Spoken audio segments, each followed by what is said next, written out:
Greetings, family. It's YahYa on one of the few off days I have ever had since becoming a mother. So yay me.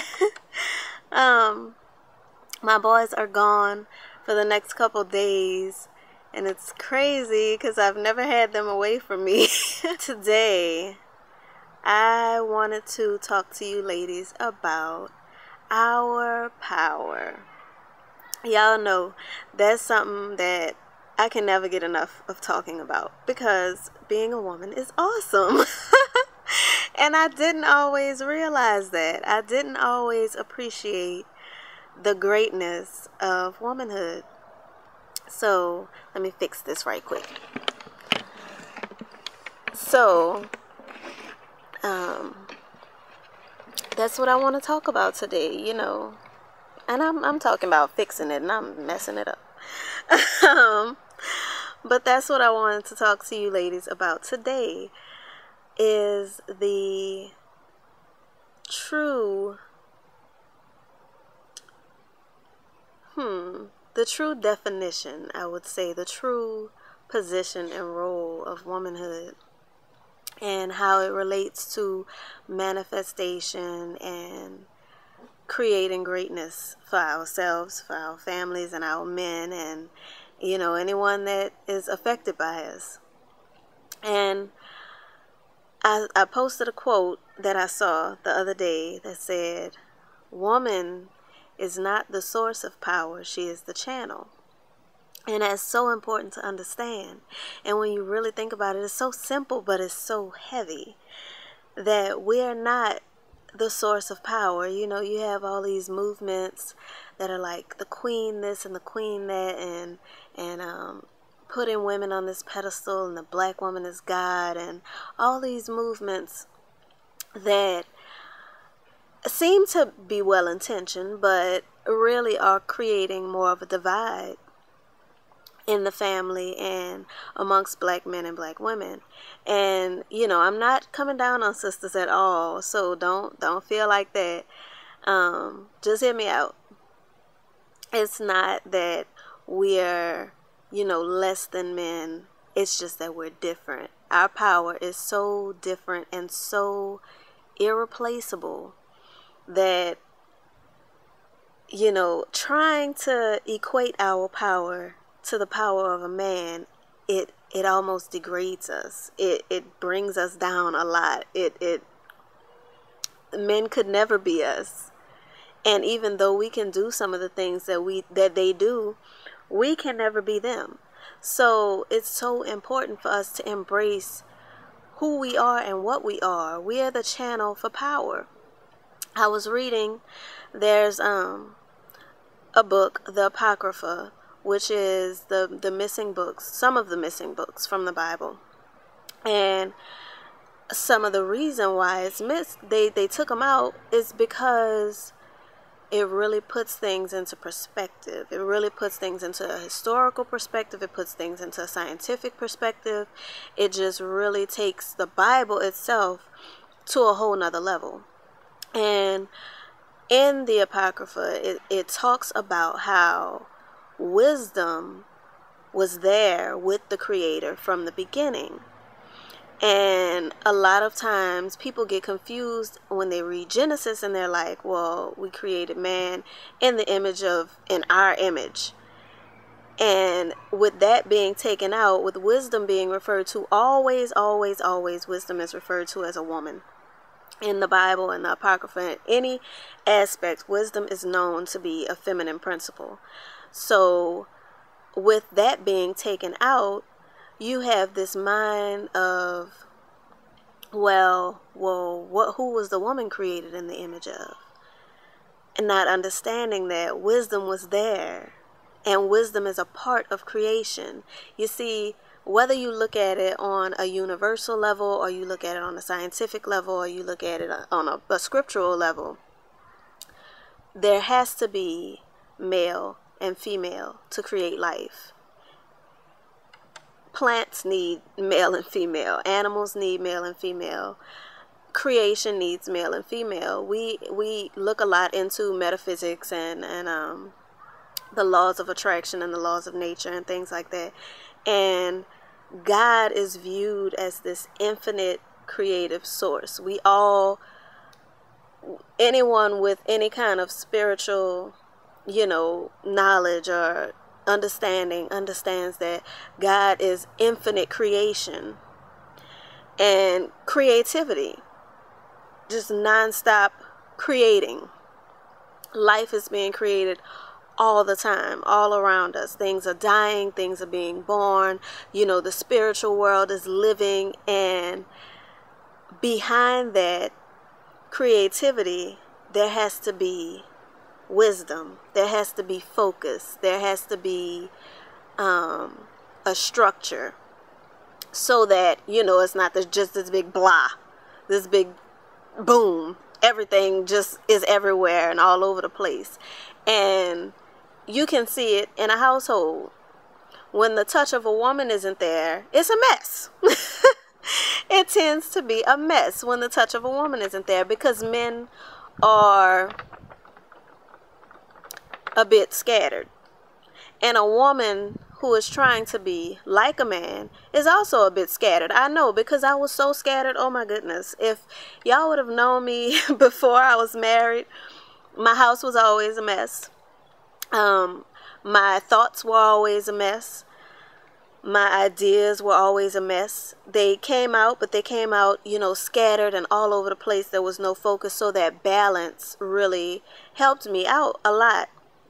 And, I brought up the Creator and wisdom because that's a very important foundation to understand your role, your power as a woman. That wisdom is so necessary. It's beyond words. It really is. And it's missing because so many of us were born after the feminist movement or during the feminist movement. And we now have this idea that the only power is masculine power. We don't understand that with aggression there needs to be softness. That with might and loud talking, there needs to be just calm, quiet influence. And that's what women bring to the table. You don't have to, stand on a soapbox to get your point across as a woman, because just you being there is enough. And that's the beauty of womanhood. You don't have to be loud and aggressive.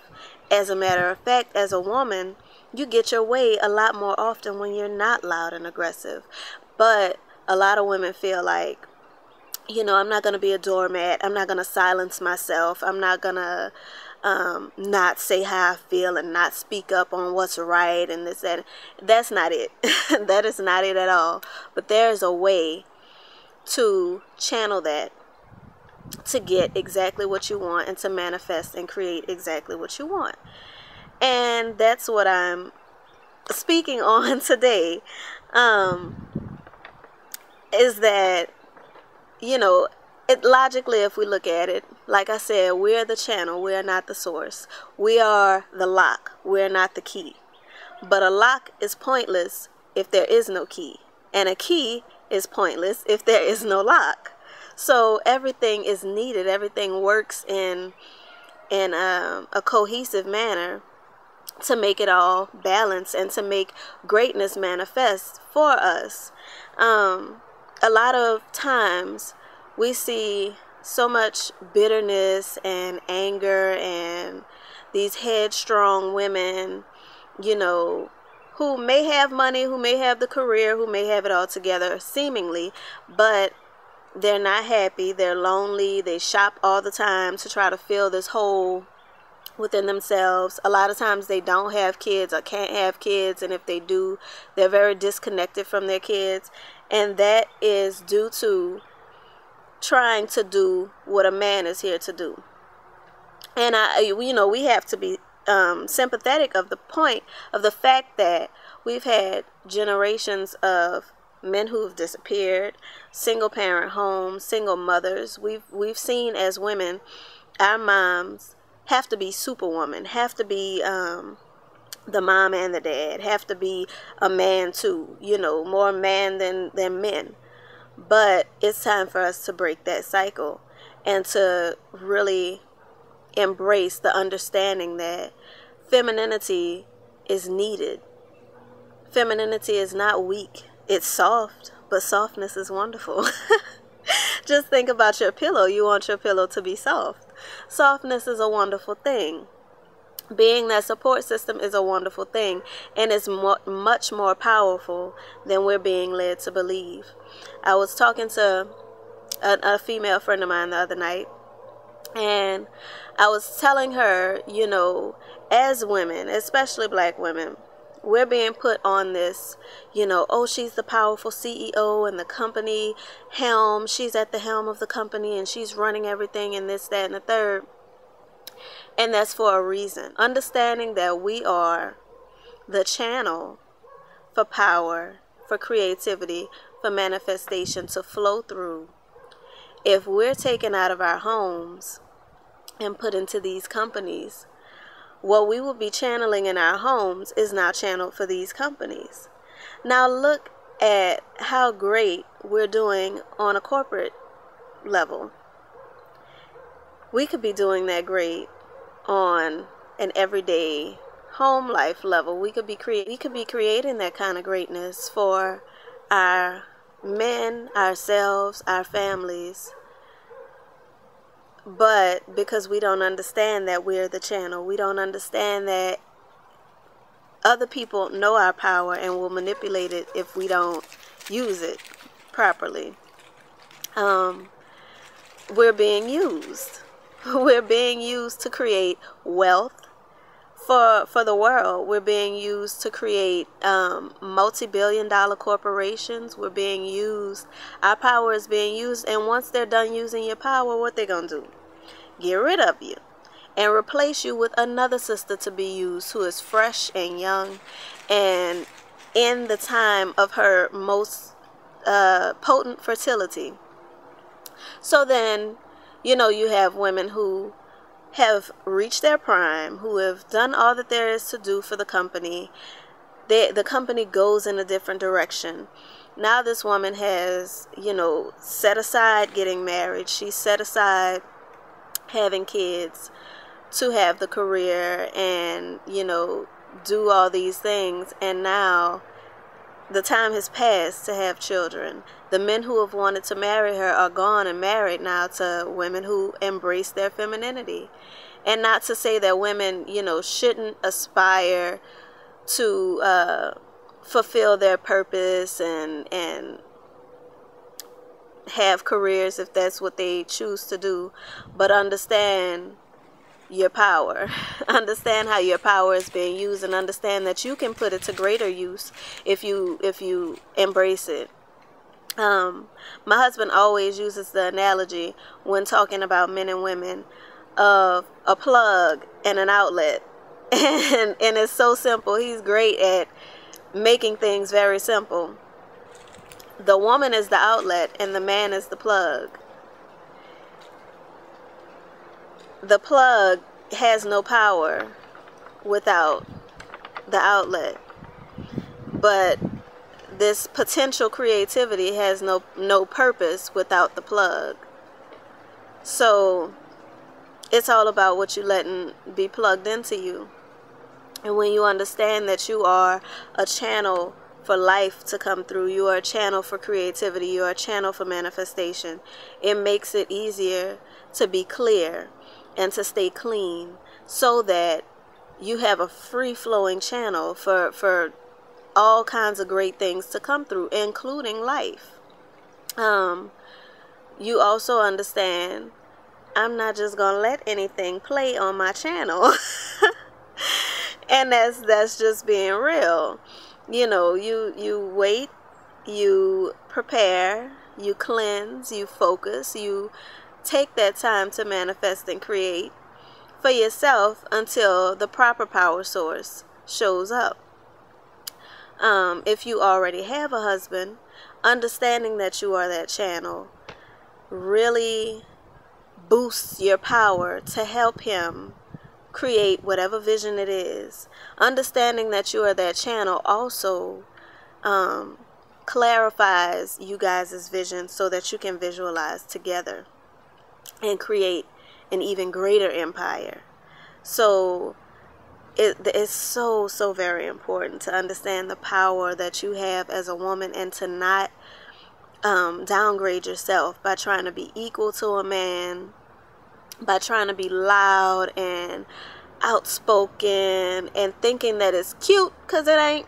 It is not cute to be outspoken. It is not cute to not have control of your emotions. It's not cute to be aggressive and boisterous and fighting, and that's not cute. It's not feminine. It's not womanly. A lot of times you see women who is like, how she got a man? But embracing that femininity, it makes you irresistible. The last video I did, was talking about that, how that softness makes you irresistible, because men feel the need to take care of that. If a man knows this woman behind me is what's pushing me to my greatness, or this woman beside me is what's pushing me to my greatness, he has no problem taking care of that, taking good care of that. As a matter of fact, he has no problem making sure that you are always held to a high standard. When a man, if you are single, when a man sees a woman in her femininity, embracing her power and understanding her power, and just proud and strong in that power, in that feminine grace and elegance and softness, he sees that and says, yeah, that's what I want to take care of. That's who I don't mind bringing my money home to. That's her. So you want to be her. You don't want to be the one, 50, 60 years old, 70 years old, even 40 years old. You don't want to be that woman who couldn't control her tongue, who couldn't control her temper, who couldn't soften, and is now wondering, what's wrong with me? Why everybody married but me? Why everybody happy but me? You want to create something better for yourself. You want to break the cycle. Like I said, a lot of us were raised by single mothers. We don't want to keep that cycle going. That's not good. We don't want our children to be raised that way. We are intending to create a better future and to raise our nation back to the royalty that we came from. There's a queen movement going on, but what we seem to be missing is the fact that kingdoms flourish. And yes, there were queens in history who had some pretty powerful queendoms, but there were men around them. They had male armies. They had male advisors. They even if you look at Queen Sheba, who a lot of women are like, she was the richest queen, and all these things. She went to Solomon and asked for his advice because he was such a wise king. So you don't want to be a queen alone. And why you don't want to be a queen alone is because when you've built your queendom, somebody gonna try to come take it from you. Ain't nobody trying to take a kingdom. And that's just the bottom line. You're protected in a kingdom.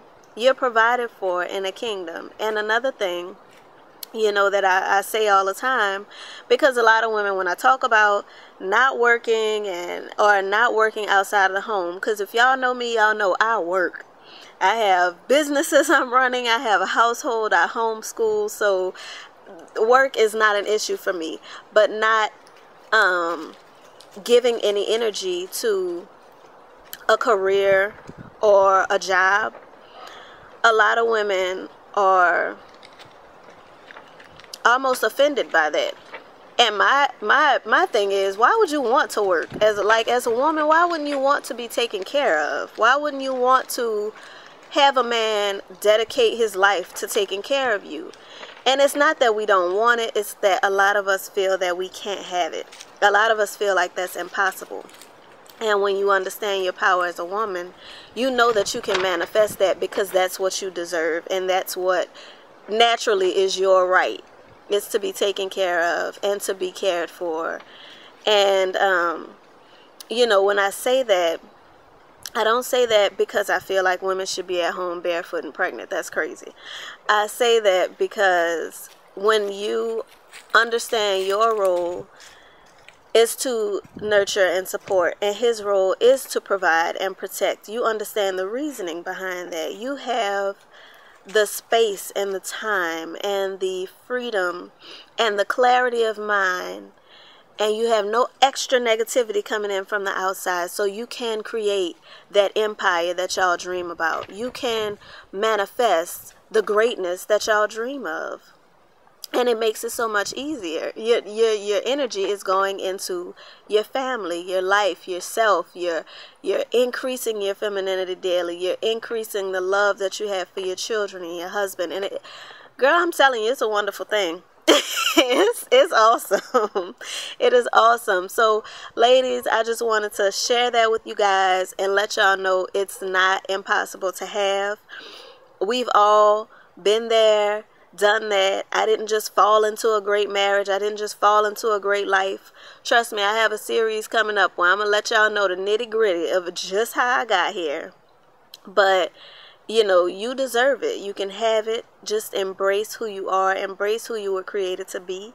And get out of your mind. Because your mind will tell you one thing. Society will tell you one thing. The mainstream will tell you one thing. But your soul and your spirit knows who you are and wants to be soft and wants to be vulnerable and wants to be loved and cared for, and just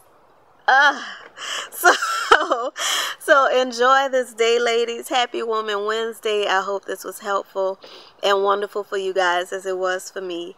Be great and be inspired. Peace.